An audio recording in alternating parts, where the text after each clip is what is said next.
கிட்டத்தட்ட 6 மாத கால தேர்தல் பரபரப்புக்கான முடிவுகள் நாளைய தினம் வர இருக்கிறது.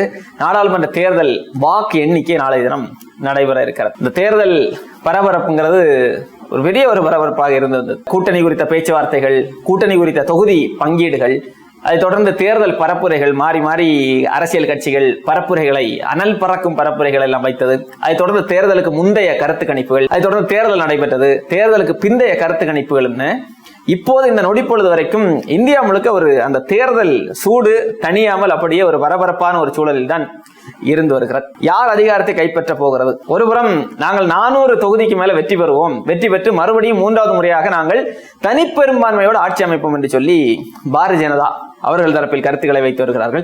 இன்னொரு புறம் அதெல்லாம் இல்ல, மக்கள் உங்களை தூக்கி வீச போகிறார்கள், உங்களுடைய ஆட்சி எல்லாம் சரியில்லை, உங்களுடைய ஆட்சியின் கீழ் மக்கள் பட்ட பாடெல்லாம் போதும், இனிமேல் எங்களுக்கு உங்க ஆட்சியும் வேண்டாம், நீங்கள் படுத்திய பாடும் வேண்டாம் என்று சொல்லி மக்கள் உங்களை தூக்கி வீசிவிட்டு எங்களுடைய கைகளில் அதிகாரத்தை தரப்போகிறார்கள் என்று இந்தியா கூட்டணி அவர்கள் ஒரு புறம்.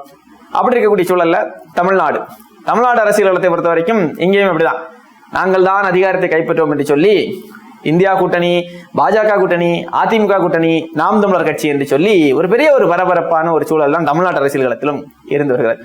திமுக, அதிமுக, காங்கிரஸ், பாஜக இவர்களை பற்றி எல்லாம் பேசுவதற்கு நிறைய ஊடகங்கள் இருக்கிறது. அவர்களை பற்றி மட்டும்தான் பேசிக் கொண்டிருக்கிறார்கள் ஊடகங்கள் எல்லாம்.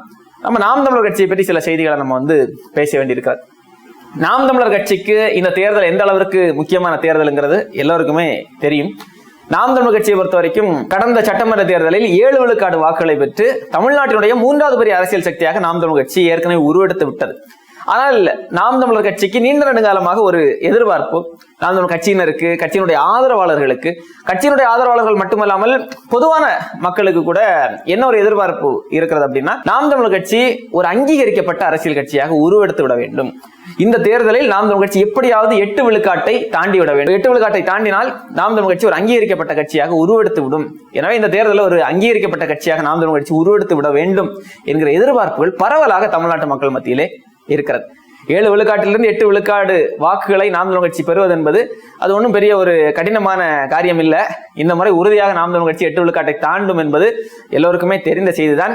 ஏற்கனவே நிறைய பத்திரிகையாளர்கள், அரசியல் விமர்சகர்கள் எல்லாம் அடித்து சொன்னார்கள், நாம் தமிழர் கட்சி இந்த தேர்தலில் 2 விழுக்காடு வாக்குகளை கடக்கும் மிகப்பெரிய ஒரு தாக்கத்தை தமிழ்நாட்டு அரசியல் களத்தில் இந்த தேர்தலில் நாம் தமிழர் கட்சி ஏற்படுத்த போகிறது என்கிற கருத்துக்கள் எல்லாம் பலராலும் பேசப்பட்டதை நம்ம ஏற்கனவே பார்த்துதான் வந்தோம். இந்த தேர்தலை நாம் தமிழர் கட்சி எப்படி கடந்து வந்தது, எப்படி அணுகியது அப்படின்னு பார்த்தாலே அதே ஒரு பெரிய ஒரு போராட்டம், ஒரு மிகப்பெரிய ஒரு போராட்டம், அடக்குமுறை, ஒடுக்குமுறைகள் எல்லாவற்றையும் தாண்டி தான் நாம் தமிழர் கட்சி இந்த தேர்தலை எதிர்கொண்டதுன்னு சொல்லலாம். கடந்த டிசம்பர், ஜனவரி மாதங்கள்ல ஒரு பேச்சு அதிக அளவில் பலராலும் பேசப்பட்டது, முன்வைக்கப்பட்டது. என்னன்னா, நாம் தமிழர் கட்சி கூட்டணி வச்சிருவாங்க, பிஜேபியோடு கூட்டணி வைப்பார்கள், அதிமுகவோடு கூட்டணி வைத்து விடுவார்கள், கூட்டணி வைத்து தான் இந்த தேர்தலை எதிர்கொள்வார்கள் என்கிற பரப்புரைகள் முன்வைக்கப்பட்டது. அதிலும் பாஜகவும் அதிமுகவும் எதிர்பார்த்தார்கள் நாம் தமிழர் கட்சி கூட்டணி வைப்பார்கள் என்று. அது வரைக்கும் அவர்களுக்கு எந்த பிரச்சனையும் இல்லை.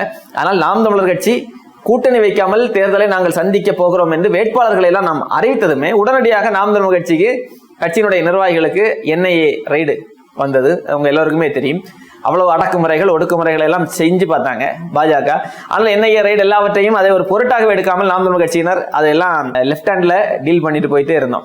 அது மட்டும் இல்லாமல் அதை தொடர்ந்து நாம் தமிழர் கட்சிக்கு இன்னும் நெருக்கடிகள் எல்லாம் கொடுக்கப்பட்ட வண்ணம் தான் இருந்தது. சின்னம் முடக்கப்பட்டது.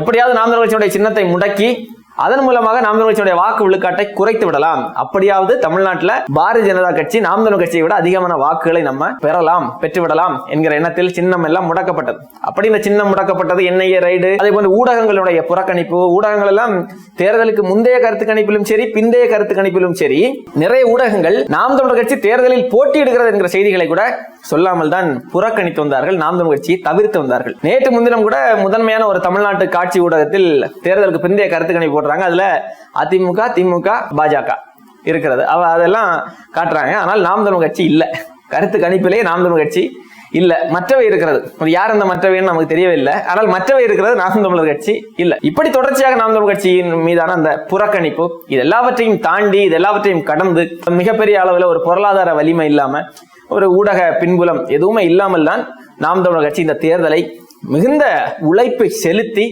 களத்தில் நின்றிருக்கிறது.